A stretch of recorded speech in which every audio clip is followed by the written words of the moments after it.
नमस्कार मित्रों, बिहार प्रधान शिक्षक परीक्षा की तैयारी के अंतर्गत पाठ्यक्रम सामान्य अध्ययन के विषय भूगोल को लेकर के उपस्थित हुए हैं, जिसमें हम बिहार के भूगोल के 50 महत्वपूर्ण प्रश्नों का डिस्कशन कराएंगे, जो परीक्षा के लिए बहुत ही महत्वपूर्ण है। तो आइए शुरू करते हैं। आज का पहला प्रश्न, वाल्मीकि अभयारण्य कहाँ स्थित है?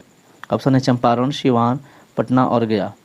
तो जो वाल्मीकि अभयारण्य है वो बिहार के पश्चिम चंपारण जिले में स्थित है। पश्चिम चंपारण में, यहाँ सिर्फ चंपारण लिखा है, जबकि पश्चिम चंपारण लिखना चाहिए क्योंकि चंपारण दो हैं, पूर्वी चंपारण और पश्चिमी चंपारण। तो ये पश्चिम चंपारण जिले में स्थित है। अगला प्रश्न है, गंगा नदी किस स्थान के निकट बिहार के मैदान में प्रवेश करती है? मित्रों, गंगा नदी जो है वो जब उत्तर प्रदेश से बिहार की सीमा की तरफ बढ़ती है तो वो सबसे पहले बक्सर के पास आती है, और बक्सर से बिहार और यूपी, इधर हो गया यूपी और इधर हो गया बिहार। तो बिहार और यूपी की सीमा बनाते हुए भभुआ और आरा तक जाकर के जो है कि आरा में ऐसे प्रवेश करती है। तो सबसे पहले वो जो है कि बक्सर में प्रवेश करती है। तो बक्सर में प्रवेश करने के बाद वो पूर्णतः बिहार में प्रवेश नहीं करती है, वो बक्सर जिला से सटे उत्तर प्रदेश की सीमा बनाते हुए भभुआ तक आती है, फिर आरा में जो है आकर के पूर्णतः वो मिलती है। तो यहाँ ऑप्शन देखेंगे, ये आरा, बक्सर, भभुआ और उपरोक्त सभी। तो इस तरह से उपरोक्त सभी जो है कि इसका आंसर हो जाएगा option number D. Option number D हो जाएगा। अगर प्रश्न पूछता कि किस स्थान में जो है कि कहाँ से प्रवेश करती है, तो मैदानी इलाकों में जो है कि वो बक्सर से ही शुरू हो जाती है, लेकिन पूर्णतः बिहार में कहाँ से प्रवेश करती है, तो ये जो है कि आरा होता है। और सबसे पहले कहाँ पहुँचती है बिहार में, तो बक्सर पहुँचती है। तो इस पर थोड़ा सा कन्फ्यूजन रहता है, तो प्रश्न के हिसाब से आप उत्तर का चयन कर सकते हैं। अगला प्रश्न है, गंगा नदी का बिहार में लंबाई कितनी है? तो गंगा नदी का बिहार में लंबाई कितनी है? ऑप्शन दिया है 425 किलोमीटर, 525 किलोमीटर, 625 किलोमीटर और 450 किलोमीटर। तो इसका सही आंसर हो जाएगा ऑप्शन नंबर ए, 425 किलोमीटर। अगला प्रश्न है, बिहार में गंगा की उत्तरी सहायक नदियों में सबसे लंबी सहायक नदी कौन सी है? बिहार में जो है कि उत्तरी सहायक नदियों में, तो बताए थे मित्रों कि जो भी गंगा है तो इसमें उत्तर से भी नदियाँ आके मिलती हैं और दक्षिण से भी। तो इसमें कह रहा है कि उत्तर से जो नदियाँ आके मिलती हैं उनमें सबसे लंबी सहायक नदी कौन सी है? देखेंगे, ऑप्शन दिया है सोन, गंडक, कोसी और घाघरा। इसका सही आंसर हो जाएगा ऑप्शन नंबर सी, कोसी।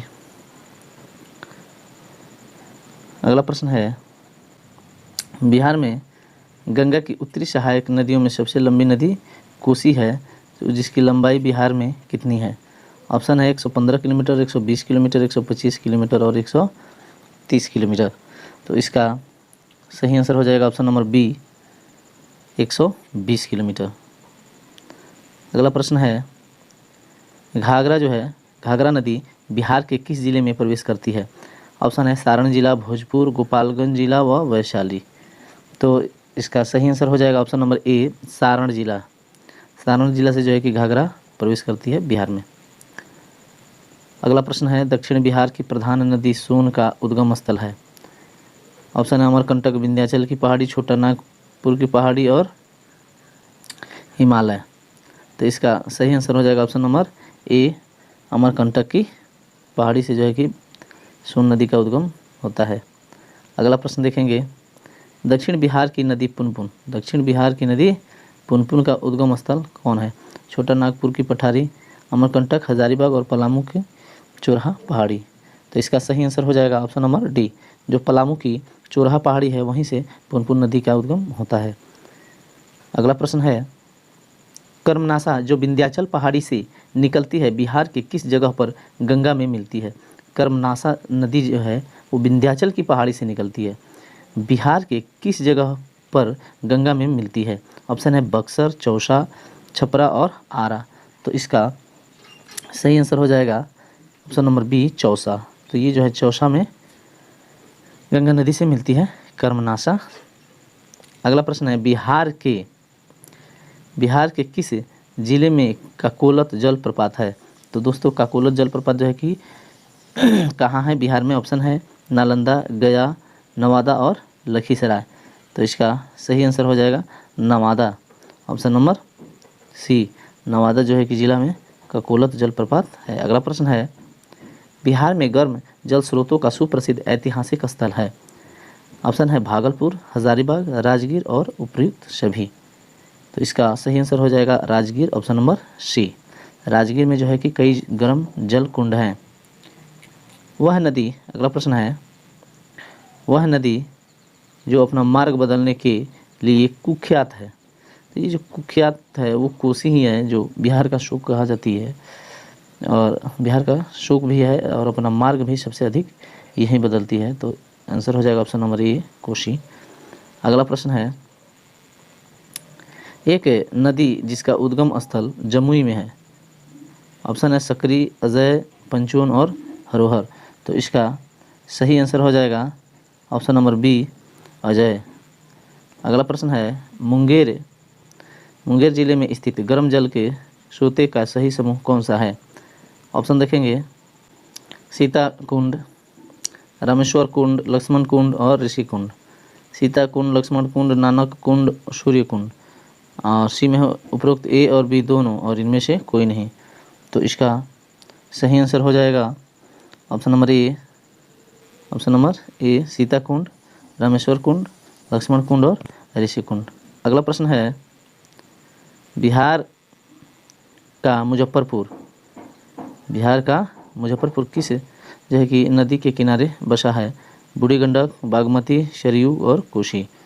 तो इसका सही आंसर हो जाएगा ऑप्शन नंबर ए बूढ़ी गंडक के किनारे मुजफ्फरपुर स्थित है। अगला प्रश्न है, फल्गु नदी के किनारे कौन सा पर्यटन स्थल स्थित है? फल्गु नदी, ऑप्शन है बोधगया, राजगीर, वैशाली और पावापुरी। इसका सही आंसर हो जाएगा option number A Bodhgaya. Bodhgaya जो है वो फल्गु नदी के किनारे, जिसका नाम निरंजना भी है, प्राचीनतम नाम निरंजना। इसी नदी के किनारे जो है कि महात्मा बुद्ध को ज्ञान की प्राप्ति हुई थी। अगला प्रश्न है, सोमेश्वर की पहाड़ी से निकलने वाली नदी है। सोमेश्वर की पहाड़ी से, तो मित्रों सोमेश्वर जो है वो पश्चिम चंपारण जिले में स्थित है और शिवालिक हिमालय का भाग है। तो यहाँ से निकलने वाली ऑप्शन है बूढ़ी गंडक, कोसी, कमला और बागमती। तो इसका सही आंसर हो जाएगा ऑप्शन नंबर ए बूढ़ी गंडक जो है कि सोमेश्वर की पहाड़ी से निकलती है। अगला प्रश्न है, बिहार के मध्य भाग में गंगा नदी बहती है। बिहार के मध्य भाग में गंगा नदी बहती है, पश्चिम से पूर्व, पूर्व से पश्चिम, पूर्व से उत्तर और उत्तर से दक्षिण। तो आपको बताते चलें कि बिहार में जो गंगा है तो ये बिहार का जो है कि ये नक्शा है। तो गंगा नदी उत्तर प्रदेश से आकर के यहाँ बीच में जो है कि ऐसे गुजरती है। तो ये लगभग बिहार और दक्षिण बिहार में बांटते हुए गंगा पश्चिम से पूरब की ओर जो है कि बहती है। तो इसका सही आंसर हो जाएगा ऑप्शन नंबर ए पश्चिम से जो है कि पश्चिम से पूरब की ओर। अगला प्रश्न है,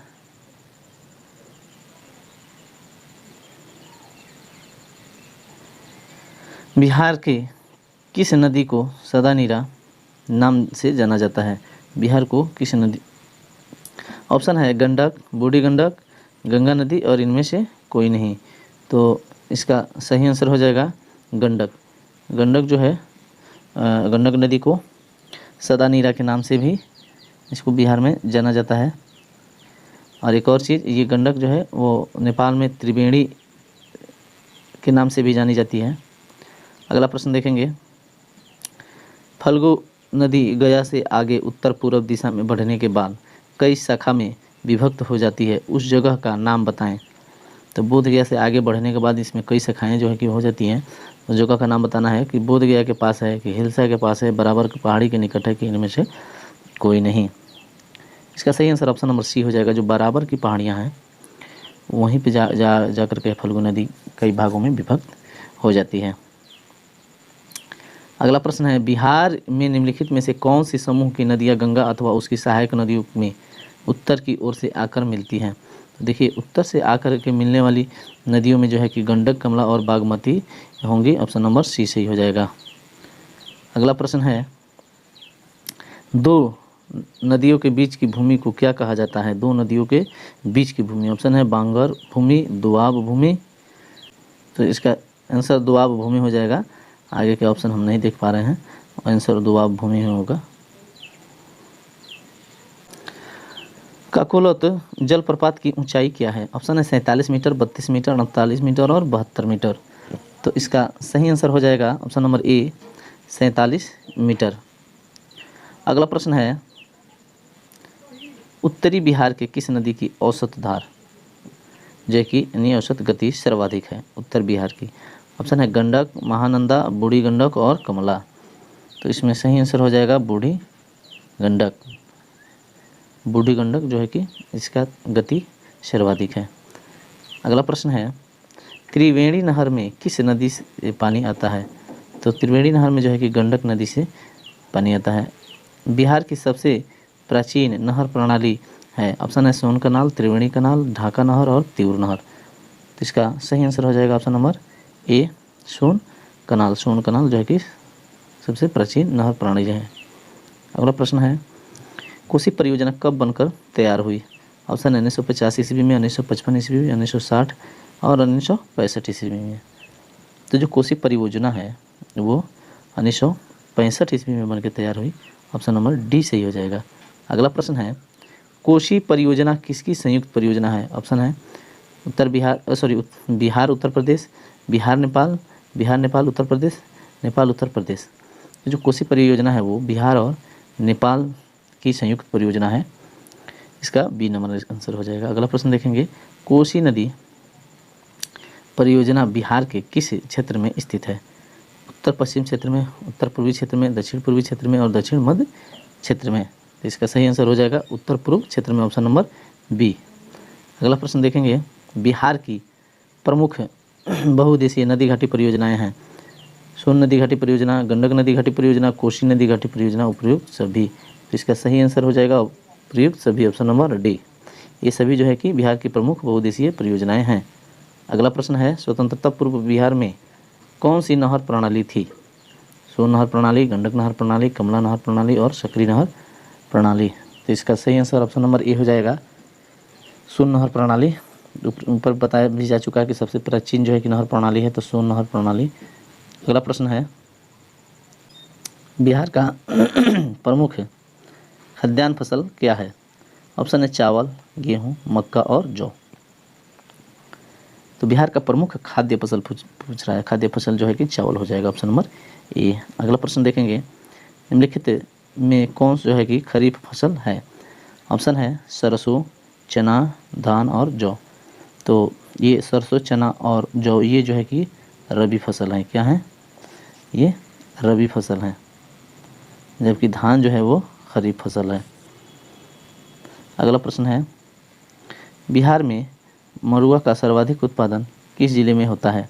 ऑप्शन है दरभंगा, सहरसा, गया और मुजफ्फरपुर। तो इसका सही आंसर हो जाएगा ऑप्शन नंबर ए दरभंगा। दरभंगा में सबसे अधिक जो है कि मरुआ का उत्पादन होता है।